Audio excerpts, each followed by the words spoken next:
Hey folks, Matthew Weiss here, WeissAdvice.com and Weiss Advice here on YouTube. In this video, we're going to be comparing Celemony Melodyne to SynchroArts ReVoice/Repitch. I do a lot of vocal editing. If I'm tracking an artist, even if I'm not mixing, I'm doing a vocal edit pass before I send the record out for mixing. And if I am mixing and somebody else did the tracking, I'm going to be doing a vocal edit pass before I start mixing. So whether I'm tracking, mixing, or both, I'm doing a vocal edit pass. I used Melodyne for years. More recently, I've been veering more toward Repitch specifically. So I thought it would be an interesting video to kind of compare, contrast, and give my subjective opinion.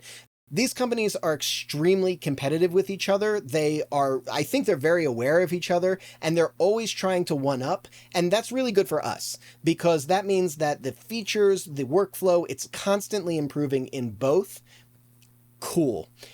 It's kind of like both companies developed a technology for doing vocal correction, and one company said, yeah, but it also can do all these other things, let's go that way.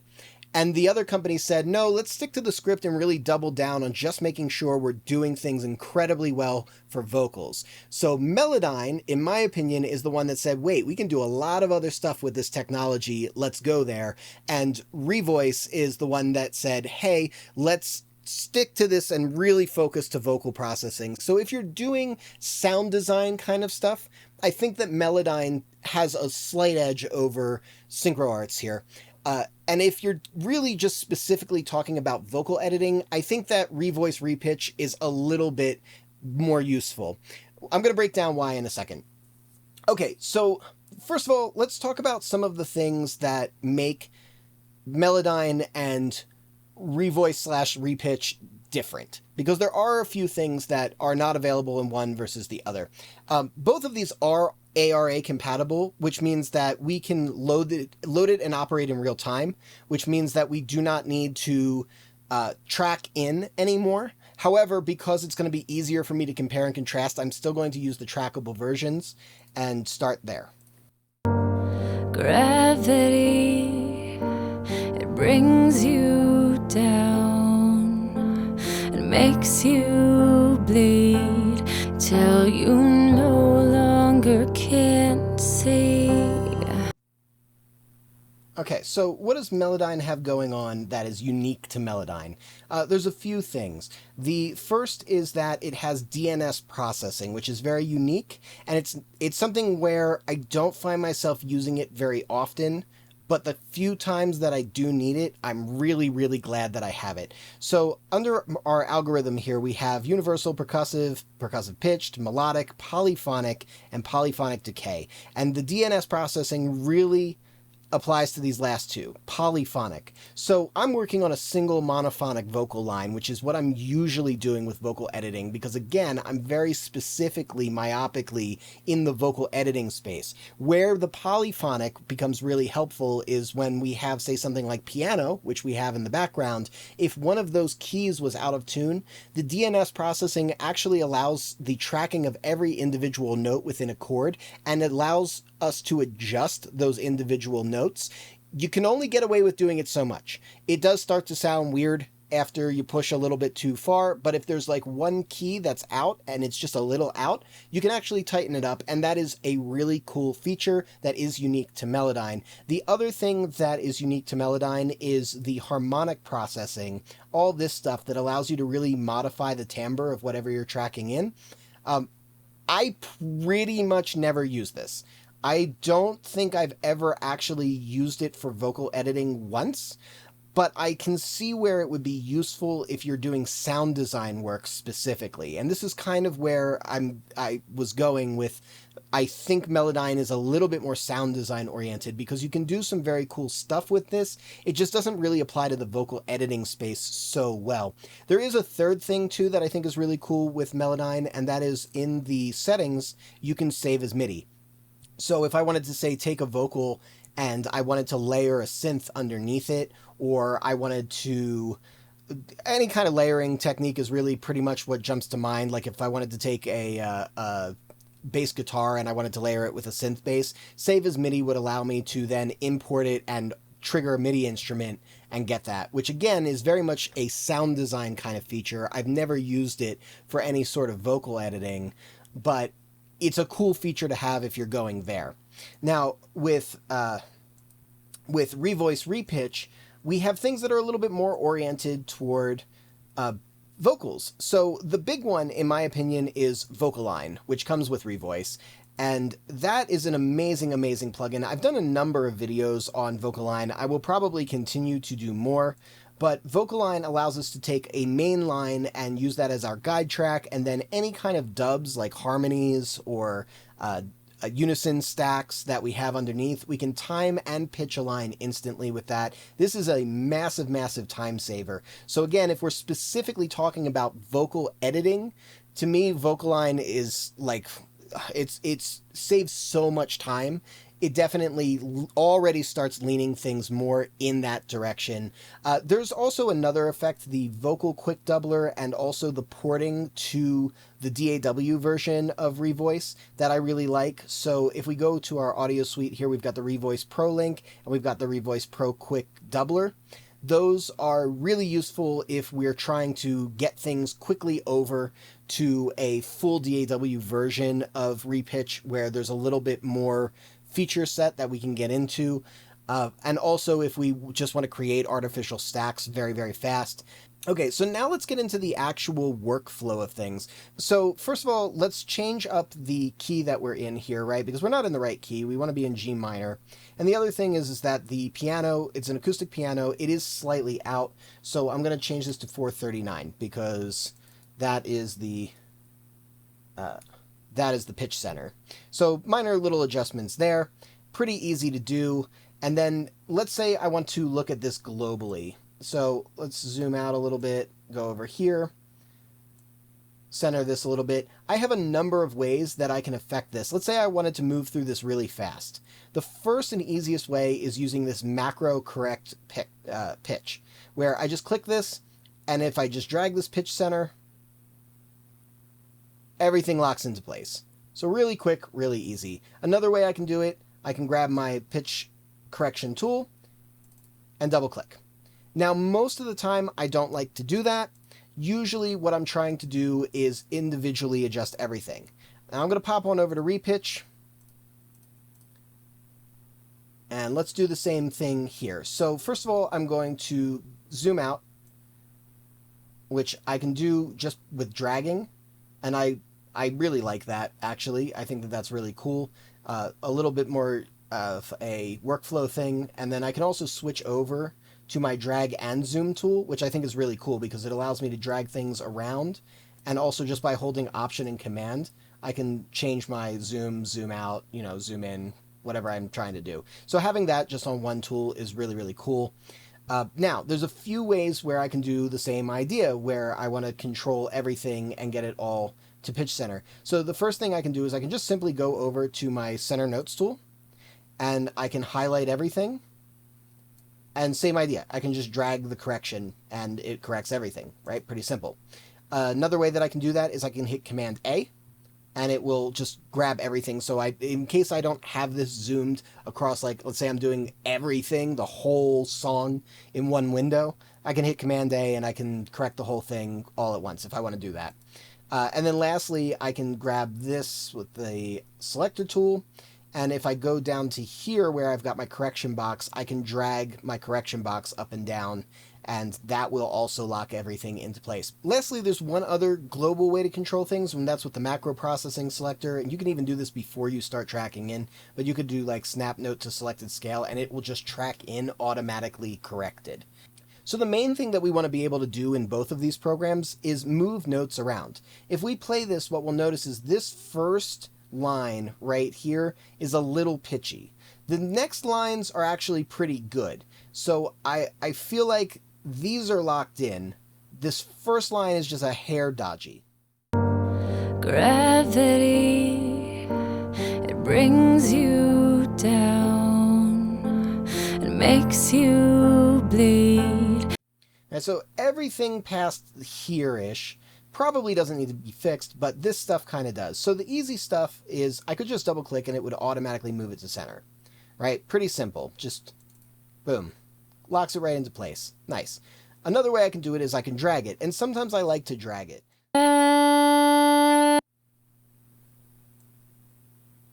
Because I don't necessarily want things to be perfectly in pitch, I just want them to be closer to the pitch they need to be. Depends on what kind of song we're going for. This is a pretty emotive song, it's meant to sound natural, so I'm going to probably want to do each note dragging, guessing and dragging, kind of moving things around like that. Gravity, gravity,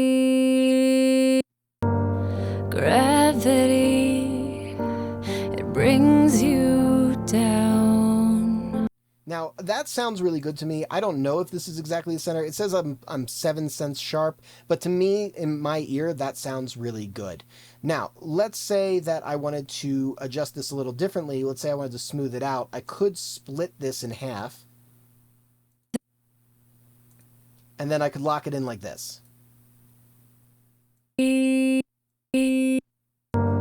Gravity, it brings you down. And that sounds really good. That, to me, sounds really nice, straight-toned, everything like that. Let's replicate the same idea over here in Repitch. So Repitch, there's a little bit of different functionality here. Actually, I want to show one other thing in Melodyne because it's worth comparing and contrasting these. There's a function for the zoom in Melodyne that I really, really like, and that is if I hold down Option, Command, and double-click, I zoom in on the note instantly. If I do that and click the background, I zoom back out. That is a really nice feature. And I wanted to compare it just because I do feel the zoom control in Repitch is generally a little bit more useful. If I hit X and go over to my zoom command, and then I use my Option, Command, and drag, this is easier for getting around, generally speaking. But that double click thing is kind of nice. So having that would be really cool. So now let me get my selector tool. One thing that I do prefer about Repitch is that if I grab a note here, I get everything all in one control. So I have my modulation control here. I have my level change. If I zoom in on the note here, I have my correction, I have my level, I have my drift, and I also have my timing controls. They're all just in one selection, which is really great. So I want to move this a little bit sharp.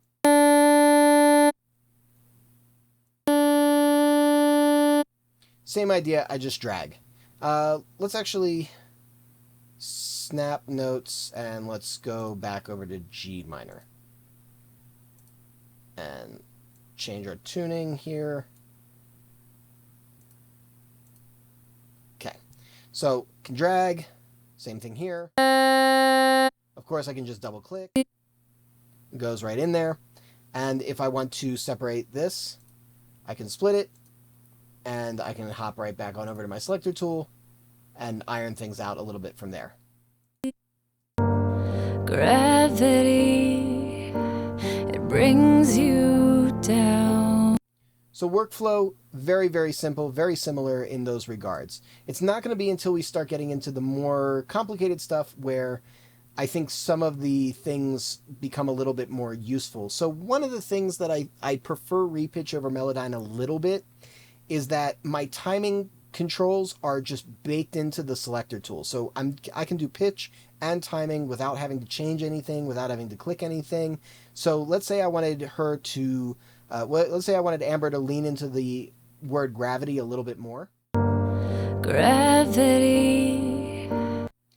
I could just drag this. Gravity, it brings you down. And that sounds smooth. That sounds like it was sang that way. There's like no detectable artifact. Let's do the same thing in Melodyne here, because this is a really important kind of thing. So let's hold down, double click, so we can get into this. And now let's pull our timing tool. And here it's the same idea, but what's going to happen is I'm going to end up bumping a little bit. Gravity, it brings you down. So again, really, really smooth. Let's move this. So this kind of forces, when I move this note, it kind of forces this note to stretch. So if I start going like this, it's going to stretch both notes here. Gravity, it brings you. Right? I might not want to do that. So let's jump back over to repitch here real quick. I get the option here. I can grab it from here, and I can just delay that note, the entrance. Gravity. Sounds really weird, but I mean, it doesn't elongate this note. Or I could actually just grab the whole note and slide it over and maintain its duration. Gravity, it brings you. So I do like that feature. I do prefer that ever so slightly. There are a few other tools that you can get into. So the shaper tool is really useful if you have vibratos that are getting out of control or weird entrances into notes. Let's say I click here, I click here, I click here. I can now control this peak. So now she's not coming in sharp. And then also if I want this vibrato to contract, I can do that. All right, so I can do that, and do that, and I can really shape this vibrato at the end. There's no problem with the vibrato. I'm just showing that this can be done, and I think that that's really cool and really useful if something is starting to get out of whack. So like if we go a little bit further along here, we'll see this note here is kind of a little crazy. It might be nice to control this. Instead of using the modulation tool, we could do something like this, maybe pull this down a little bit, contract that to the center, maybe pull that down a little bit. Maybe we want this to tighten up like between here and say here. So we can kind of straighten the note out like that. And we can just kind of control the note and really guide where it's going. And of course, the other option that we get that is also unique to Repitch that I really like having is the draw tool. Let's say I wanted this to be like really straight note. I could do something like this. And because of the way it's designed, it's actually really fluid to use. Gravity, it brings you down. The only thing that I have to caution about is sometimes it's almost too powerful having these tools. You really do have to use your feel to make sure you're not getting things too perfect, because you can really make things very perfect very transparently. Gravity, it brings you down. Yeah, like that sounds like it was sung exactly perfectly, and I'm not sure that I want it to sound exactly perfectly, but if I wanted to, the fact is I can. So let's pop on back over to Melodyne. With Melodyne, I don't necessarily get the same tools, but I get other tools that can be very useful in these regards. So for one, I can always simply just like split these notes, and I can reduce the modulation if I want to tighten something up. Similarly, if I want the vibrato to be tightened, I can split, and then I can grab my pitch tool and switch over to my modulation tool and tighten it up that way. Nothing wrong with doing that. So it's not like you can't do this stuff with Melodyne. It's just there's a little bit of extra work involved, and it's one of those things where it's like it's not even really particularly troublesome work. It's just, you know, it's not quite as finely controlled. That said, you do also get other controls that can be really helpful. The instant transition tool for like this kind of stuff. You know, maybe I want this to peak down to the A so that it's not going all the way down to like the A flat, which is out of key. Being able to use the transition tool that way, very, very helpful. And I do want to point out another tool. This is something that Repitch does not have. You can do this in ReVoice, but you have to work for it a little bit. And that's formant shifting individual notes. Now, formant shifting individual notes is not something that I need to do very, very often, but it is something that does come up, and I wish I had in Repitch. So, you know, if SynchroArts is watching this, get that feature together, because that is the missing piece of the puzzle. But formant shifting can be good if somebody sings a note with a brassy or jaw-heavy timbre, and it just needs to be fixed. Sometimes that ends with the effect of a note feeling like it's sharp or flat even though it's not. When that's happening, that's usually because the formant is a little off. If it's sounding a little sharp but it isn't, chances are the formant needs to come down. And if it's sounding like it's a little flat but it isn't, then chances are the formant needs to come up. And formant kind of is like mouth shape. I'll do an exaggerated version of this. Gravity. Right? It makes it sound like her mouth is smaller, which is kind of a weird effect. But in very subtle doses, it can be useful for fixing up like weird mouth shape type things. There is a global formant control here. So if somebody just sounds like they're too narrow in their projection or too jaw heavy in their projection, you can change it overall, but it's not as flexible. In ReVoice, you can do it with warp points. You can create warp points, then shift the formant, and then go back to your regular view, but it's a bunch of steps, so it's definitely not as convenient, and you can't do it in Repitch. Transitions, you do get independent control of the note transitions. So the way this works is anything in yellow is selected as a transition point. Anything that's got like these little green things is a non-harmonic element, and anything that's just the regular light gray / white thing is the actual pitch that's being tracked. So you can adjust all of that stuff. Right, so right there, I have level control, modulation control. So again, if I need to get these to be a little bit more into a pitch center that makes sense, even on the transitional stuff, I still have control over that. Lastly, I want to talk sound quality. The sound quality in both is really great. So I feel like I'm splitting hairs here, but I will say this. I do find that Repitch is a little bit more transparent to my ear. It's a little bit more transparent, very much like splitting hairs. This could even be placebo effect, but I feel like as soon as I start using Melodyne, I do hear a little bit of timbre shift on the source, whereas with Repitch, I feel like I strictly hear timbre shift based on how much shifting and moving things around I'm actually doing. Where I'm a little less on the fence is with the time stretching. I do find myself preferring the time stretching in Repitch ever so slightly over Melodyne, although both are excellent and vastly better than the time stretching that you would get in your DAW using like Elastic Audio or anything like that. I mean, it's light years better in both cases. Okay, so to recap it all, I want to reiterate what I said in the beginning, which is that I feel like if we're talking big picture with multiple instruments, sound design kind of stuff, there are certain things that Melodyne can do that ReVoice Repitch just doesn't do. But if we're talking about very specifically vocal editing, when it comes to a few of the things that, like, you know, vocal line, the doubler, stuff like that, that's stuff that Melodyne doesn't do. And then also, I feel like there's a slight workflow and sound edge that makes me keep coming back to Repitch over Melodyne. Again, very happy with both. I think both are really pretty amazing programs, actually. It's honestly genuinely unbelievable that this stuff even exists. So yeah, if you dig this video, hit that like button if you want to catch more videos like this. Hit subscribe with the bell notification so you get notified. And lastly, you know what we say here at Weiss Advice. We are musicians, sound is our instrument, and I will catch you next time.